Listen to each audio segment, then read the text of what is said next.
ओम ब्रह्म सत्य सब मिलकर इस वाणी को उच्चारण करें। राम नाम का करो निवेड़ा, राम नाम का करो निवेड़ा,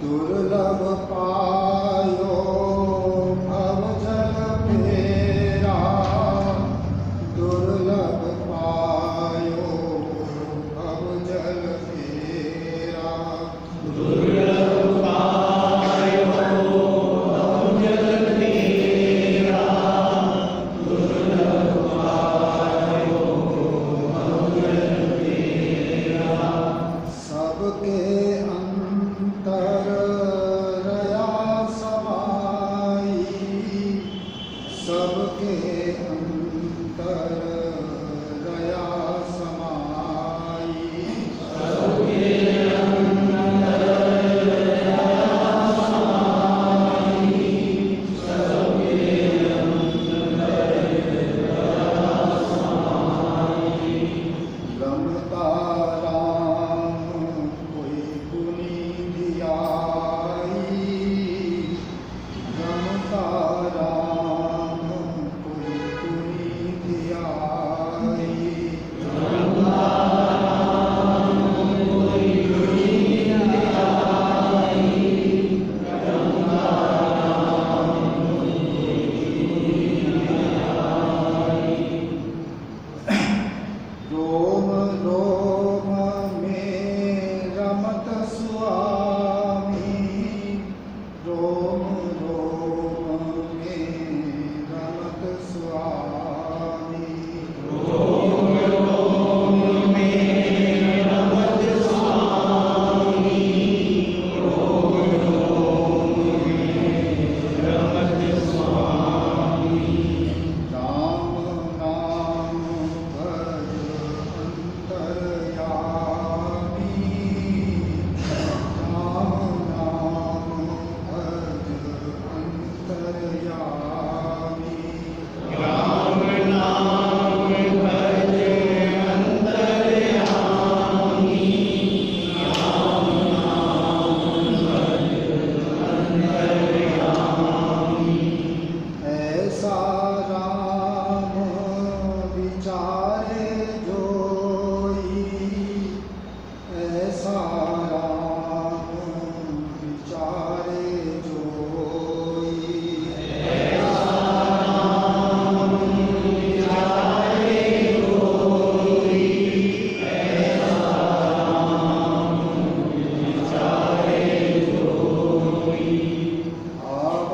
आवागमन का संशय कोई, आवागमन का संशय कोई, आवागमन का संशय कोई, आवागमन का संशय कोई, रोम रोम में शब्द गुजारे, रोम रोम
वाल्मीकि रामायण में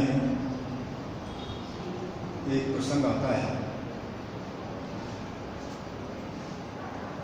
ऋषि विश्वामित्र अपने आश्रम में एक यज्ञ का आयोजन कर रहे थे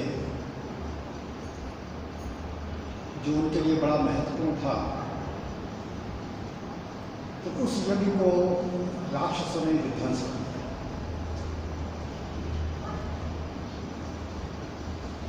और उन्होंने उस यज्ञ को करने का कई बार प्रयास किया। हर बार यही नतीजा निकला कि राक्षसों ने उनको यज्ञ नहीं कर दिया।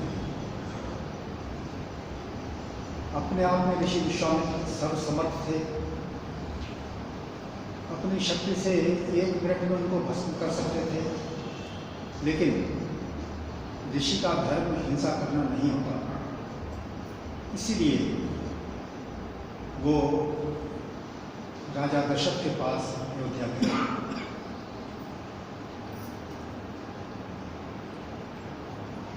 राजा दशरथ को जब पता लगा कि ऋषि विश्वामित्र है, तो वो उनके स्वागत के लिए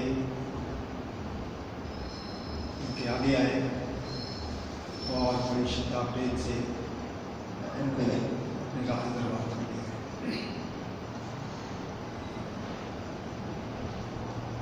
फिर राजा दशरथ ने पूछा कि महर्षि, आप क्या चाहते हैं? क्यों आपने कष्ट किया? यहाँ जो आपकी इच्छा होगी, जो कोई भी कार्य होगा, मैं आपको वचन देता हूँ कि मैं जरूर उसको पूर्ण करूँगा। आपको खाली हाथ यहाँ से नहीं जाएगा।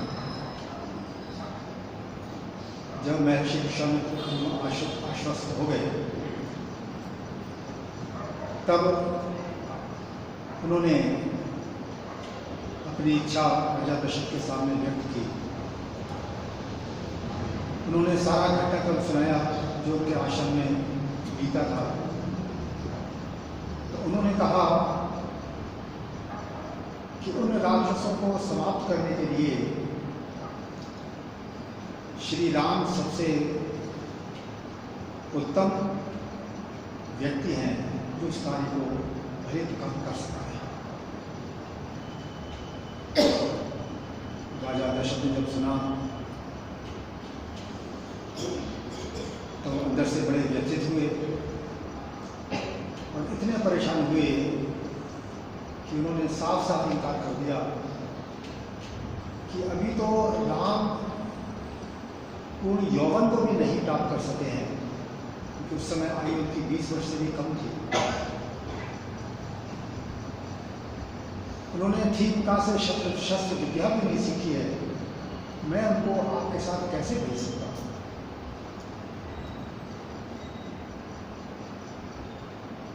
तब ऋषि विश्वामित्र ने उनको याद दिलाया कि आपने जो वायदा किया था, जो वचन दिया था, उसका आप उल्लंघन कर रहे हैं। इसलिए ये पूरी तरह से धर्म विरुद्ध है। खैर, महर्षि वशिष्ठ को बुलाया गया, जो कि राम की और राजा दशरथ के दोनों के गुरु थे। महर्षि वशिष्ठ आए,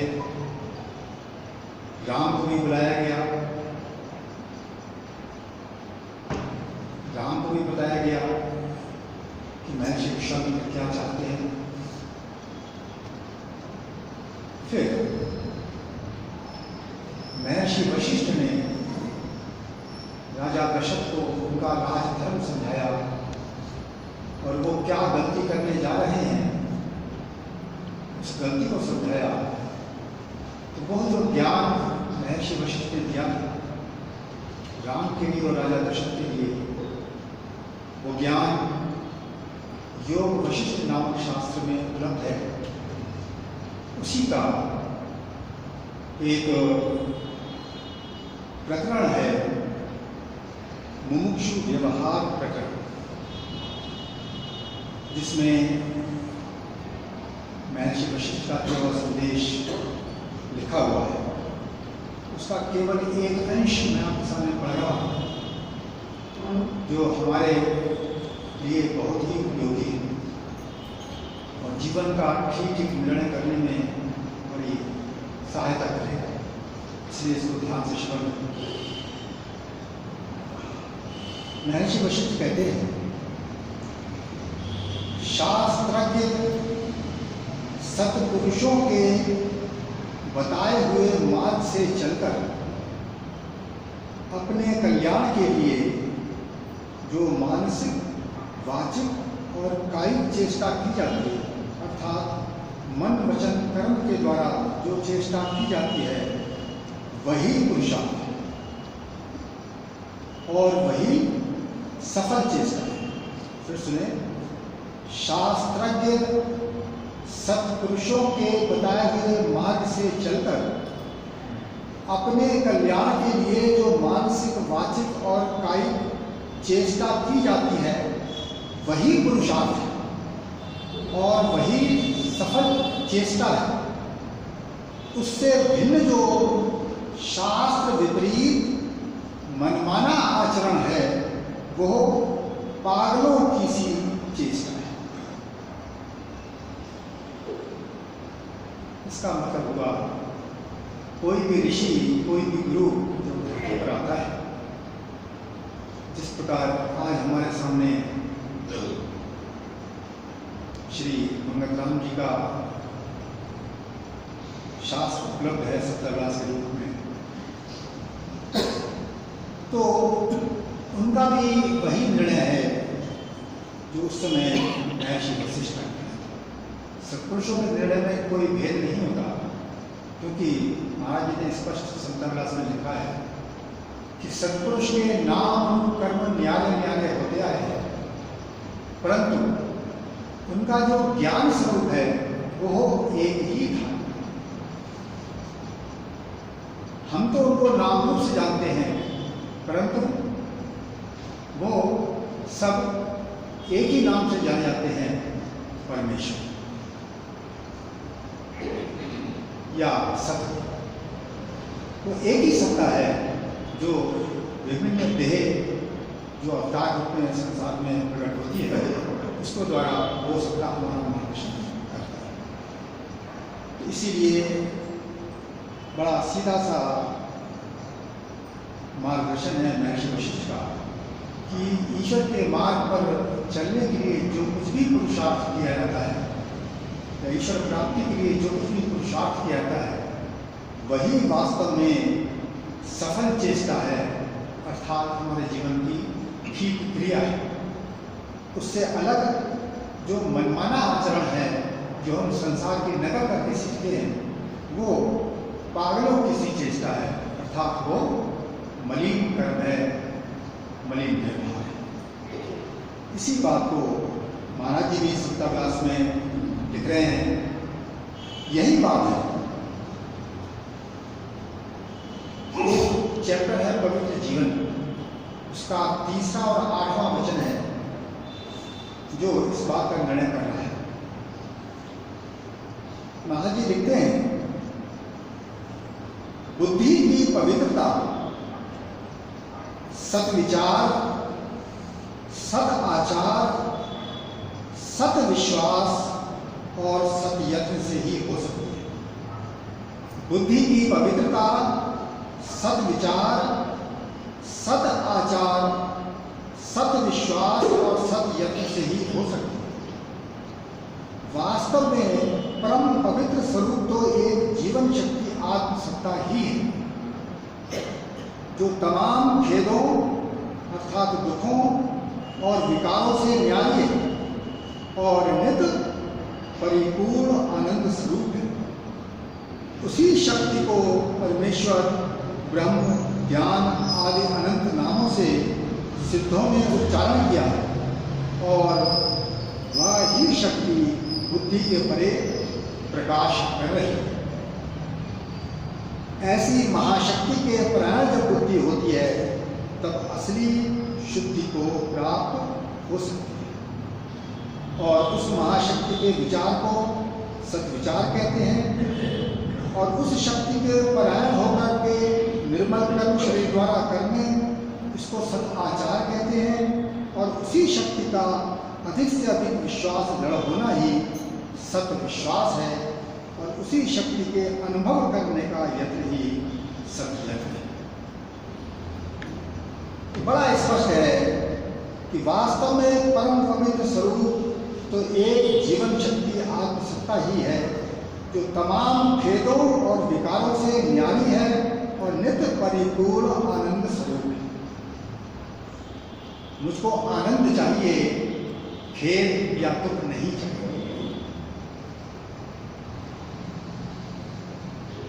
और सारी की सारी सृष्टि जो हमारी आंख से हमको नजर आ रही है, ये सारी की सारी सृष्टि द्वंद्व रूप है, और द्वंद्व रूप होने के कारण ये खेद। जिस शरीर का जन्म होता है उसकी मृत्यु हो जाती है, जो शरीर जवान होता है वो बूढ़ा हो जाता है, जो शरीर स्वस्थ है वो रोगी हो जाता है। यहाँ हर चीज द्वंद्व रूप में है, एक रूपता उसमें नहीं। इसीलिए जिसकी भी हम आशा करते हैं उससे 4 दिन सुख मिलता है, तो वहीं से दुख मिलना शुरू हो जाता है। सारे संसार का स्वरूप यही है। इसलिए जीव यहाँ पर आकर जो सांसारिक जीवन जीता है वो अपने साथ एक बहुत बड़ा धोखा करता है। इसीलिए जो भी संसार में जीव आता है वो दुखी होकर ही संसार से विदा होता है, और मानसिक बेचैनी लेकर ही संसार में जीता है। इसलिए जब तक सत्पुरुषों की इस बात को ना अपनाया जाए, तब तक हम सही पुरुषार्थ नहीं कर रहे हैं, सही प्रयत्न नहीं कर रहे हैं। हम वही गलती बार बार कर रहे हैं जो सैकड़ों वर्षों से अन्य लोग करते चले आ रहे हैं। इसलिए बड़े भाग से किसी सद्गुरु का मार्गदर्शन मिलता है, उसका हमको जरूर पालन करना चाहिए। तो कह रहे हैं कि बुद्धि की पवित्रता सत विचार, सत आचार, सत विश्वास और सत यत्न से ही हो सकती है। वास्तव में परम पवित्र स्वरूप तो एक जीवन शक्ति आत्मसत्ता ही है, जो तमाम खेदों और विचारों से न्यारी है और नित्य परिपूर्ण आनंद स्वरूप है। जो जिस ईश्वर की हम बात करते हैं, जिस ईश्वर की हम पूजा या उपासना करते हैं, वो ईश्वर परिपूर्ण आनंद स्वरूप है। उसके अंदर आनंद का सागर है और तमाम विकारों से न्यारा है, अर्थात तमाम विकारों से पवित्र है। और हम सबको यही चाहिए, पूर्ण आनंद चाहिए, जो कभी नष्ट होने वाला नहीं। जो चीज संसार में है ही नहीं, वो संसार में कोशिश करके आपको कैसे प्राप्त हो सकती है। इसलिए उसकी खोज इस देह के अंदर ही की जाती है। वो प्रभु हमारी इस देह के अंदर खुद विराजमान है, और इस देह में विराजमान रहते हुए वो मेरी देह का संचालन कर रहे हैं। मेरे ही प्राण के अनुसार इस देह को संसार में चला रहे हैं और इस देह को नष्ट कर रहे हैं। तो कहते हैं उस महाशक्ति के विचार को सत विचार कहते हैं। तो सत विचार जितना भी संत विलास, योग वशिष्ठ, कोई भी शास्त्र, उसके अंदर जो विचार प्रकट किया गया है ये सत विचार है। तो मैंने इस सत विचार के आधार पर सत यत्न करना है।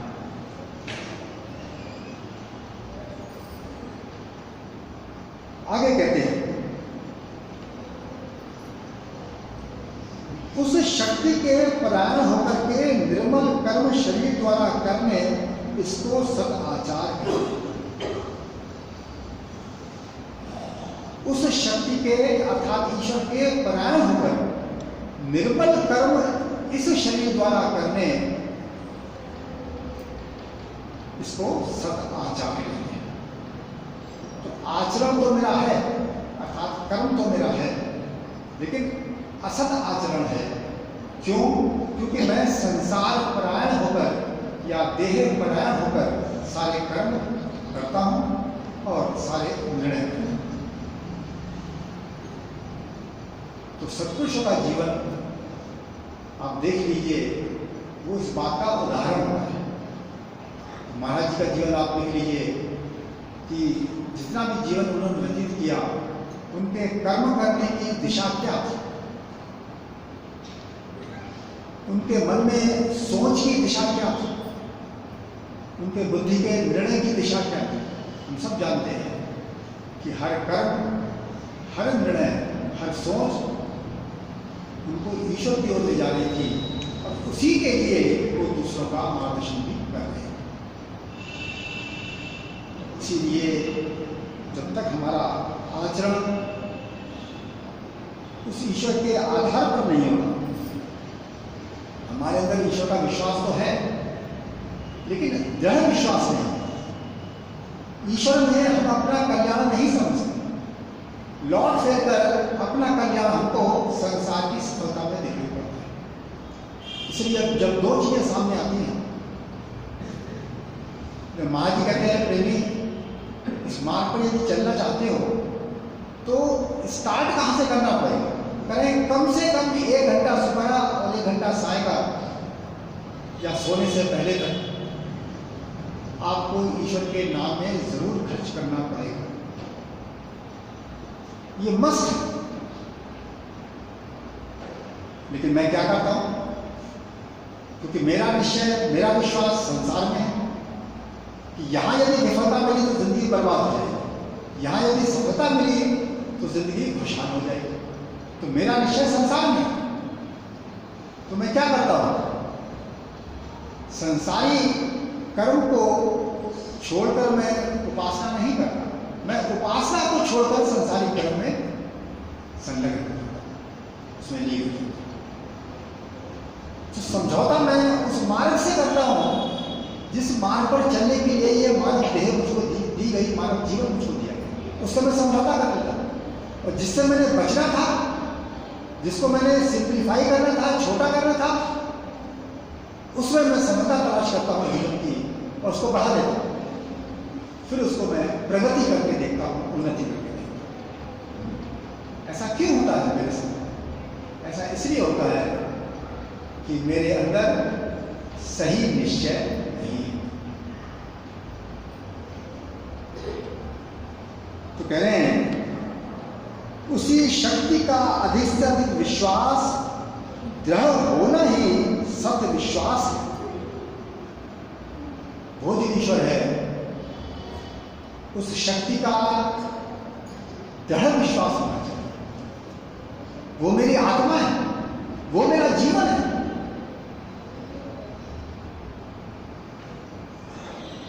अब बताइए, मैं अपना जीवन संसार की सफलता में देता हूं, मेरा जीवन बर्बाद हो जाएगा, ऐसा निश्चय मेरे अंदर बैठा। इसीलिए सत्पुरुषों के वचनों के आधार पर हमको अपने जीवन को, अपने निश्चय को, अपने विचार को तोड़ना चाहिए। मनमाना आचरण, मनमाना विश्वास, मनमाना विचार नहीं होना चाहिए। हमें समझ तो आए कम से कम कि मैं गलती कर रहा हूं। जब भी मैंने ईश्वर के मार्ग को छोड़कर संसार में अपने आप को व्यस्त करने की कोशिश करूं, ईश्वर के साथ समझौता करो, तो मेरे अंदर पश्चाताप होना चाहिए कि मैं गलती कर रहा हूं। और ये पश्चाताप हर वर्ष गहरा होता चला जाना चाहिए। तब आप फिर कोशिश करके सतमार्ग पर लौटकर जरूर आएंगे। कि होता क्या है कि पश्चाताप मेरे अंदर नहीं होता। मैं कहता हूँ मेरा प्रारब्ध यही है, मेरी ये मजबूरी है।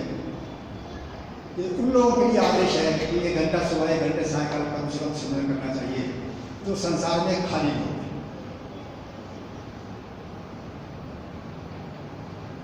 ऐसा नहीं, ये मेरा गलत निश्चय है। अपनी बुद्धि को मैंने बहकाना है, मैं बहका रहा हूं अपने आप। तो सत्पुरुषों के निर्णय के आधार पर मैंने अपने निर्णय को बनाने होते हैं। इसलिए आप उनके कहने वो उसी शक्ति के अनुभव करने का यत्न ही सत्य यत्न है।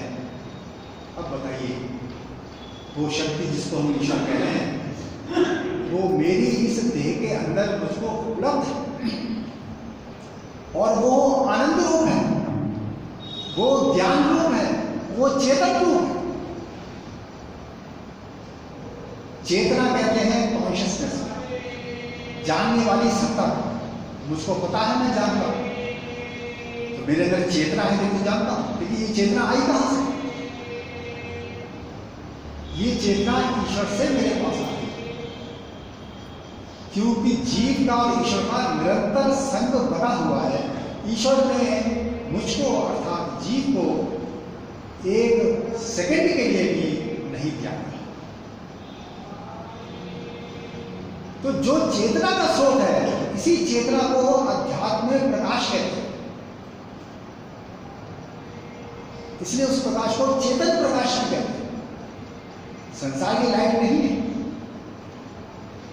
जिस प्रकार इस समय कहीं भी रोशनी आ रही है, तो आप क्या कहते हैं कि ये सूर्य की रोशनी दिखाई नहीं पड़ रही, लेकिन आपको पता है कि रोशनी सूर्य की है। उसी प्रकार कहीं भी आपको चेतना नजर आ रही है, तो चेतना वो आत्मा की है, वो परमेश्वर की है। परमेश्वर चेतना का सागर है, और मैं अचेतन शरीर, अचेतन वस्तुओं की ओर प्रयत्नशील हूं। उस चेतन रूप परमात्मा का मुझको होश भी नहीं। इसीलिए सिमरन में सबसे ज्यादा लापरवाह रहता हूं, सत्संग श्रवण करता हूं, आध्यात्मिक पुस्तकों का अध्ययन भी करता हूं, लेकिन उस गहराई से नहीं करता, उस गहराई से चिंतन नहीं करता जो मार्गदर्शन सत्पुरुष कर रहे हैं। उसको मैं उसी प्रकार समझकर अपनी बुद्धि का निर्णय बदल सकूं। कि जब तक आपने अपनी बुद्धि का निर्णय नहीं बदला, संसारिक भाव में उसी प्रकार जीते रहे, तो आपने क्या सत्संग श्रवण किया, क्या शास्त्र स्वाध्याय किया? फिर तो आपने अपना एक टाइम टेबल बनाया, 24 घंटे का वक्त पास कर दिया। तो आपका लक्ष्य बनना चाहिए कि मनुष्य जन्म जिस कार्य के लिए ईश्वर ने दिया है, वो कार्य मैंने इस जन्म में करना ही करना है। और जो सांसारिक जीवन है, सांसारिक व्यवहार है, उसको करने की भी मेरी मजबूरी है, क्योंकि प्रारब्धवश मेरा विवाह भी होगा, प्रारब्धवश उसको परिवार भी मिलेगा, प्रारब्धवश सांसारिक परिस्थितियां भी मेरे सामने आएंगी। तो उनके अंदर मर्यादा में रहते हुए, ईश्वर को उसका कारण कर्ता समझते हुए मैंने विचलित नहीं होना है। बड़े ही धैर्य, बड़े ही संतोष के साथ सारी व्यवस्था करनी है, लेकिन उस ईश्वर मार्ग से समझौता नहीं करना है। इसलिए मान कहते हैं प्रेमी, स्वार्थ और परमार्थ का समय सीमा बांधकर मनुष्य को प्रोग्राम बनाना चाहिए कि कितना वक्त मैंने ईश्वर के लिए देना है, सत्कर्मों के लिए देना है, और कितना वक्त मैंने स्वार्थ कर्मों के लिए देना है, तो संसार के कर्तव्य है उनके पालन के लिए देना है। उसका निश्चित प्रोग्राम होना चाहिए। और जैसे जैसे आयु बढ़ती है, वैसे वैसे ये स्वार्थ कर्म मेरा कम होता जाना चाहिए और परमार्थ कर्म बढ़ते जाना चाहिए। इसीलिए महाराज जी ने आयु के हिसाब से सिमरन बढ़ा दिया। 15 वर्ष से 30 वर्ष तक उन्होंने कहा कि 1 घंटा सुबह, 1 घंटा सायकाल सिमरन करना लाजमी है। कितना लाजमी है? रोटी खाना खाने से भी, या रोटी खाने से भी ज्यादा जरूरी सिमरन को समझना। और 30 वर्ष से 40 वर्ष तक उन्होंने कहा 1.5 घंटा सुबह, 1.5 घंटे सायकाल सिमरन करना लाजमी है। 40 से 60 तक कहा 2 घंटे सुबह, 2 घंटे सायकाल सिमरन करना लाजमी है। और 60 से ऊपर अधिक से। तो मैंने संसार की व्यवस्था इसी प्रकार करनी थी कि ये जो प्रोग्राम था गुरु का दिया हुआ, ईश्वर का दिया हुआ, इसमें मैंने समझौता नहीं करना। मैंने अपने जीवन को धीरे धीरे सिकोड़ना था। मैं फैलाता चला था, प्रगति करनी थी, अपने असली सतमार्ग पे चलने की प्रगति कर रहा हूं संसार के को। तो इसीलिए मेरा जीवन उल्टा चलना है, जिसको महर्षि वशिष्ठ कहते हैं कि शास्त्र से विपरीत मनमाना जो आचरण है वो पागलों की सी चेष्टा है। पागल कौन होता है? जिसकी बुद्धि का ठीक निर्णय नहीं होता उसको पागल कहते हैं। तो मैं अपने आप को बड़ा बुद्धिमान समझ सकता हूं, बुद्धिमान का लेवल में लगा सकता हूं, लेकिन आपको यदि सही सोचना है तो सत्पुरुषों के निर्णय को देखना ही पड़ेगा। उससे अपनी तुलना करनी पड़ेगी कि मेरी बुद्धि का निर्णय क्या है और सत्पुरुष का निर्णय क्या है। सत्पुरुष का निर्णय ठीक निर्णय है और तेरा निर्णय मलिन निर्णय है, अज्ञानी वाला निर्णय है। इसीलिए गुरु धारण किया जाता है ताकि मैं ठीक निर्णय कर ठीक कर्म कर सकूं। और एक बात और कह रहे हैं महाराज जी, उस शक्ति के अनुभव करने का यत्न ही सत्य यत्न है। मानव जन्म लेकर अंतर्यामी उस ईश्वर का मैंने अनुभव कर लिया है, यही सत्य यत्न है बस। बाकी सब असत्य यत्न है, झूठा यत्न है, अर्थात वो यत्न है जो विकार उत्पन्न करता है। इसीलिए 8वें वचन में महाराज जी दूसरी बात कह रहे हैं, जब तक बुद्धि मलिनताई में विचरती है, यानी शरीर और शरीर के भोग ही परम सुख समझती है, तब तक कभी भी पवित्र स्थिति को धारण नहीं कर सकती है। यानी ऐसी अंध भावना को धारण करके शरीर के भोगों में अति आसक्त होकर के काम, क्रोध, लोभ, मोह और अहंकार की भयानक अग्नि में नित्य ही जलती रहती है और मलिनताई की अधिकता को धारण करती रहती है। यह ही जीवन अधिक संकट स्वरूप है। तो यदि सत्य यत्न नहीं कर रहे हैं तो आप असत यत्न कर रहे हैं, अर्थात संकट रूप जीवन व्यतीत कर रहे हैं और भविष्य के लिए भी संकट के भी हो रहे हैं।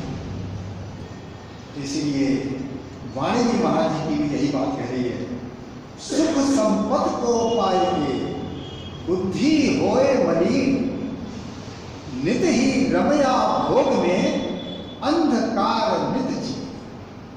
जो भोगों में रम रहा है उसके लिए पुरुषार्थ कर रहा है, उसी में जीवन की सफलता कर रहा है, वो अंधकार की तरफ जा रहा है, वो उजाले की तरफ नहीं जा रहा है। वासना रूपी अगर में जीव जले दिन रात, मंगत मार्ग धर्म में जीव शीतल हो जाता है। जो जितनी प्रगति संसार में करता है उसको उतनी ही अधिक मानसिक बेचैनी झेलनी पड़ती है। वासना का निर्णय ये है, इसीलिए संसार से वो बेचैन होकर संसार से विदा होता है। जो देखा सो दुखिया, किससे करूं विचार, तृष्णा लागी अग्नि, रोए कुल संसार। इस संसार में चाहे हमारे परिवार के लोग ही क्यों ना हो, आप देखते होंगे किस लिए रोते हैं, बालक भी किस लिए रोता है, तृष्णा लागी अग्नि। सबके मन के अंदर तृष्णा की आग जल रही है, संसार की वस्तुओं की, संसार की सुखों की आग जल रही है, जो कभी भी शांत होने वाली नहीं है। मैंने जो रास्ता पकड़ा है उससे तृष्णा की आग और गहरी होगी, कम नहीं। इसलिए रोते हुए मैं पैदा हुआ हूँ, रोते हुए अर्थात बेचैनी को लेकर मैं जीता हूँ और इसी बेचैनी को लेकर संसार से जीता हूँ। तो अंतिम बात कृष्ण जी कह रहे हैं, जिना हर जस गाया तिनका रोदन दूर, सुख दुख एक समान भयो, जल थल परस हस। तो जिन्होंने हर जस गाया अर्थात प्रभु के नाम का सेवन किया, उनका रोना दूर हो गया। उनकी क्या स्थिति हो गई, सुख और दुख उनके लिए एक समान हो गए। बाहर दुख है तब भी उनका मन बेचैन नहीं है, बाहर सुख है तब भी उनका मन उसके लिए लड़ाई है। जल थल परस हस।